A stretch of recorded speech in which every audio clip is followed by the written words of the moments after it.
Welcome to Toffee TV. It is the instant match reaction. Fulham 0, Everton 0. A well fought, well earned point on the road. Another clean sheet. Another 0-0. That's what, 3 in the last 5, is it? But certainly 4 clean sheets in the last 5. So from that point of view, not too bad. Listen, the team we went in with, obviously, a few changes. Obviously, Dwight McNeil playing centre midfield. Danjuma starting. Ben Godfrey playing right back. Ashley Young playing right midfield. So it looked before the game like it was going to be really, really tough. On the flip side of that obviously not. If we'd had maybe a few more of our first choice players, I would have fancied this for a win tonight, considering the form they've been in. And it was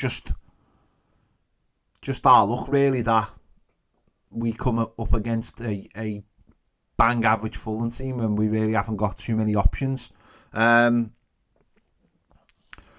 game.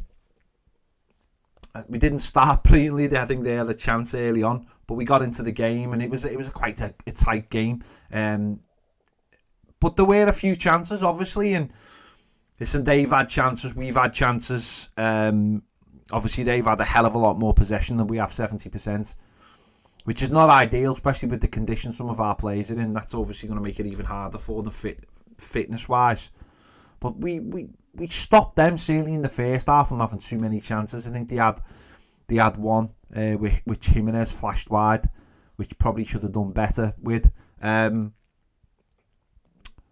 But we restricted them even though they had a lot of the ball.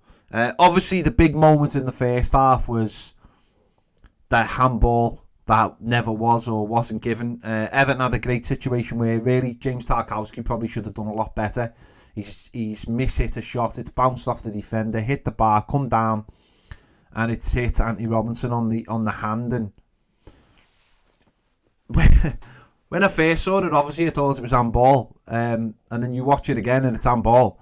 And then when you hear why he never give it, saying that his hands were by his sides, it's just utterly total nonsense, isn't it? He's got his arms out. It hits him in the arm. Now, like, listen, if they'd give some kind of other reason, then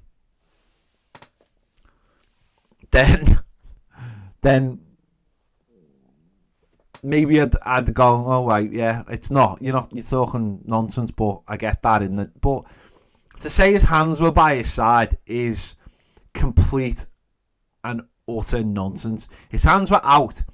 He ran toward the ball, comes off the bar. He runs towards it. It hits his hand and nearly forces it over the line.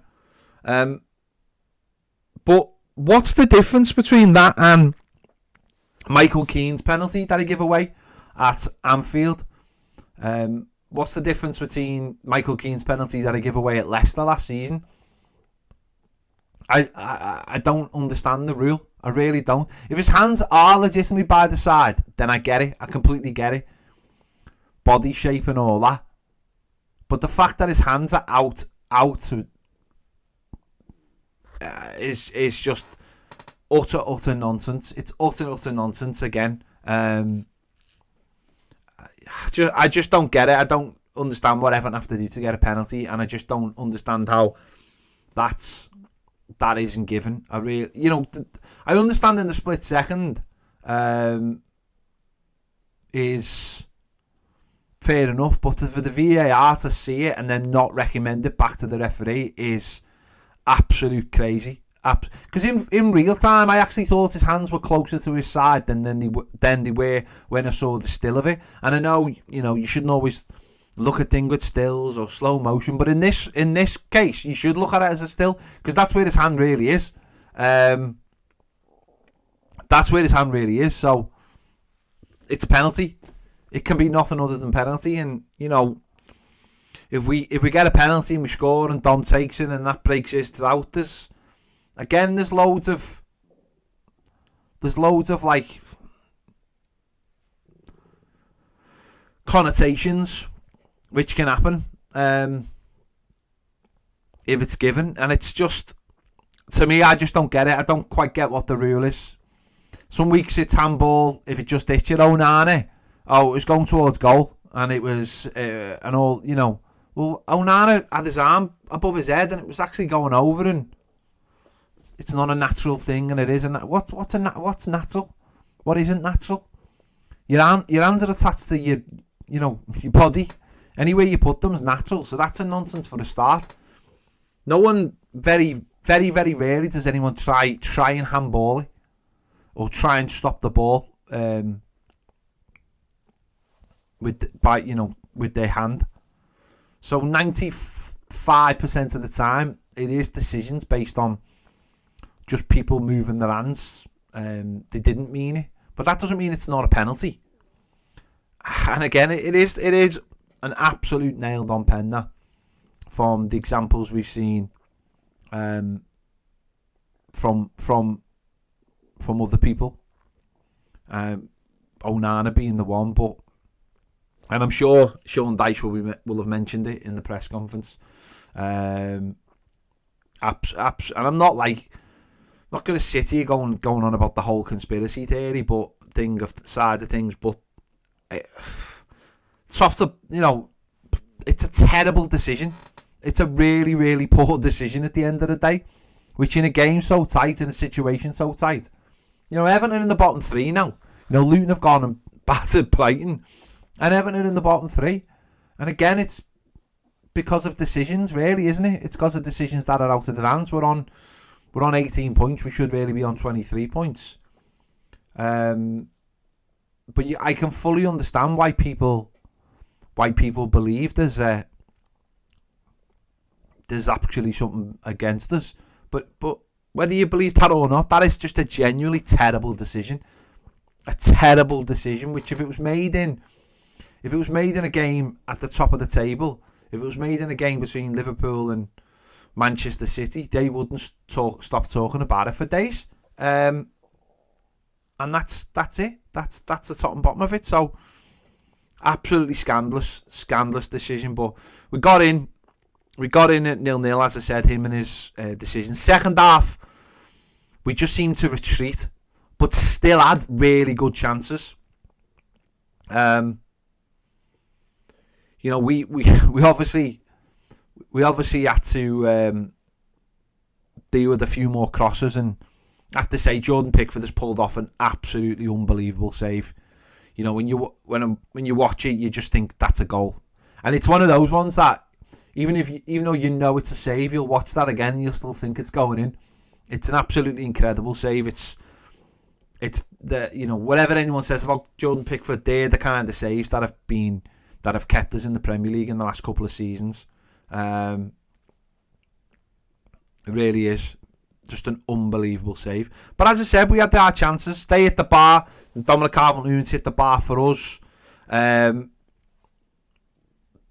There's no composure. There's no composure in front of goal. And the one towards the end, Jesus, like Beto's header is absolutely scandalous. Absolutely scandalous. And then the one just after that on the next corner, him and I think Ben Godfrey just can't sort their feet out between them, and one of them just to stick the ball in the back of the net. Needed like a James Tarkowski there or something just to smash it in. They're dreadful misses. They are dreadful misses when we need someone to just put the ball in the back of the net, because without the Corey, we just don't seem to have anyone clinical enough to just put a ball in the back of the net and just give us that first goal that maybe we go on and get a second one after that, and people calm down because we have got that goal. Bar a set piece against Crystal Palace. We've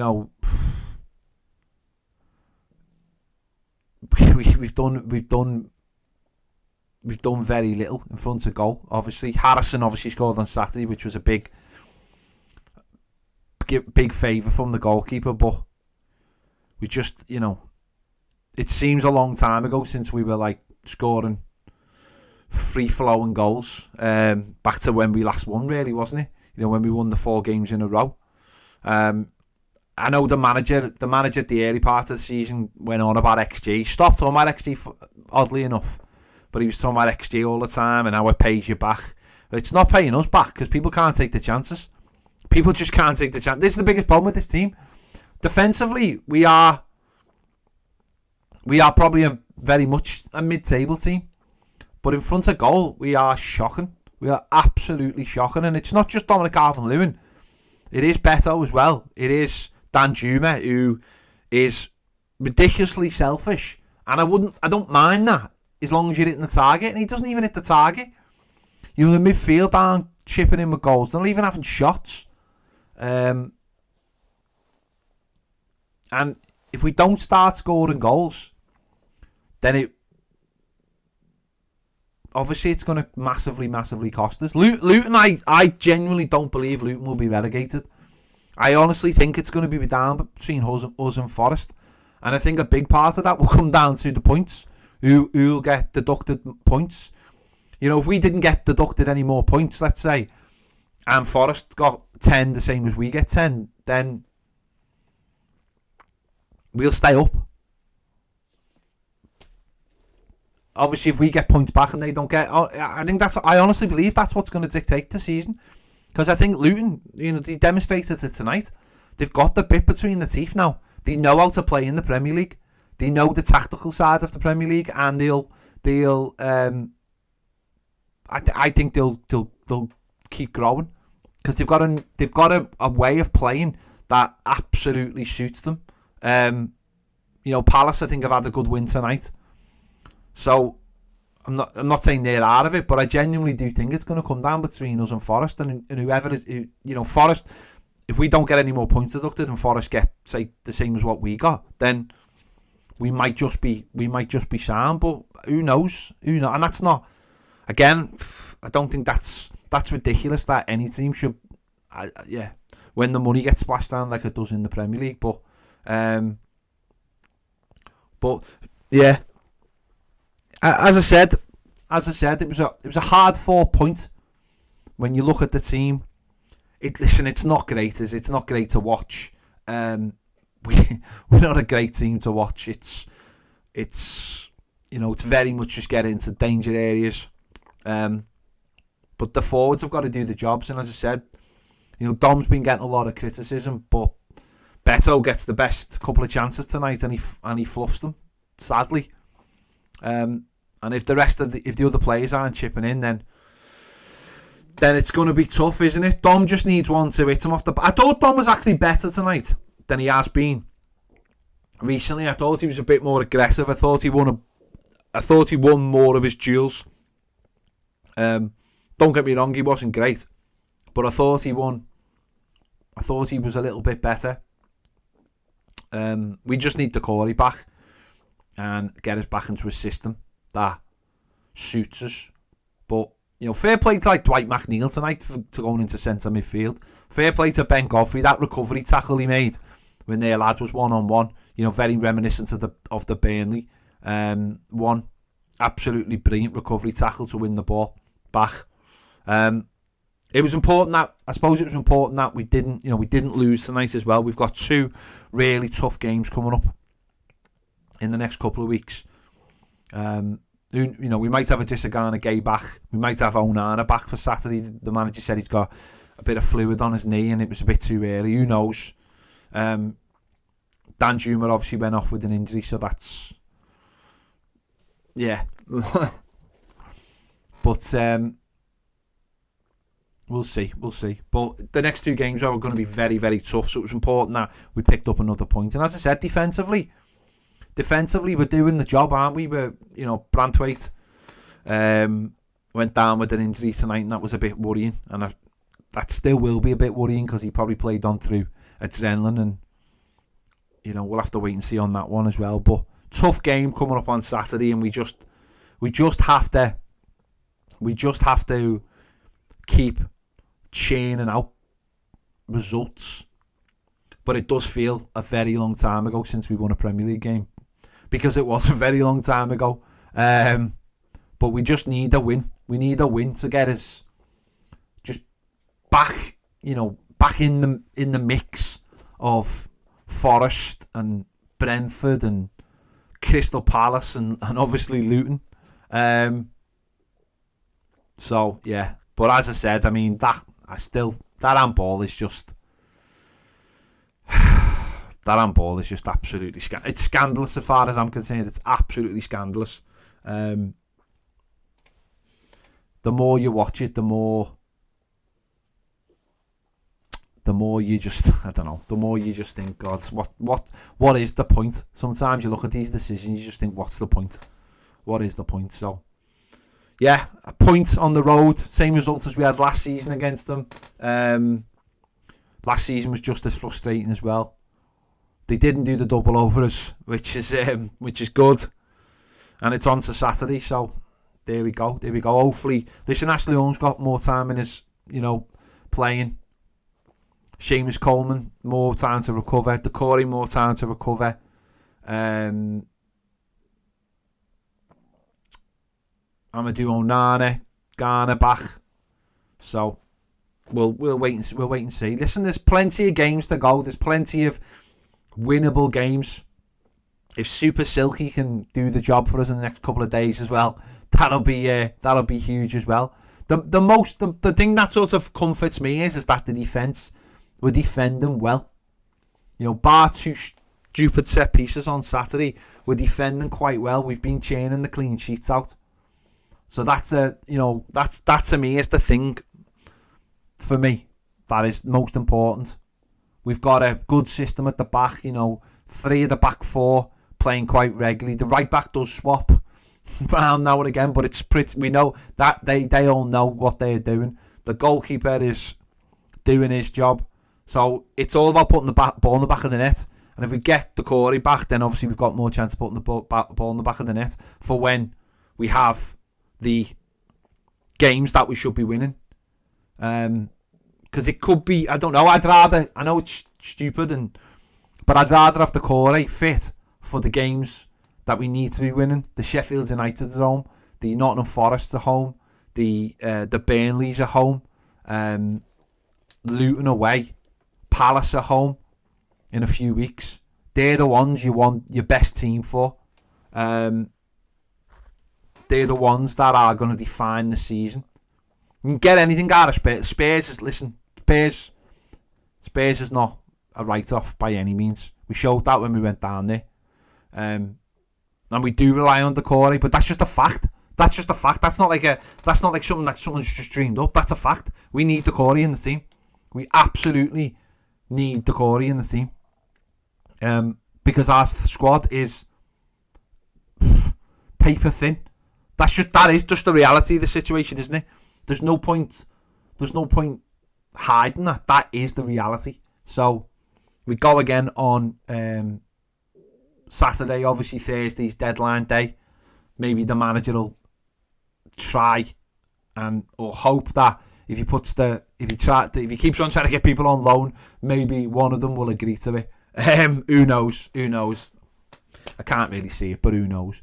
Right, there you go. I'm going to be doing my player ratings very, very soon. Make sure to check out Baz's videos as well. And yeah, see you in a minute.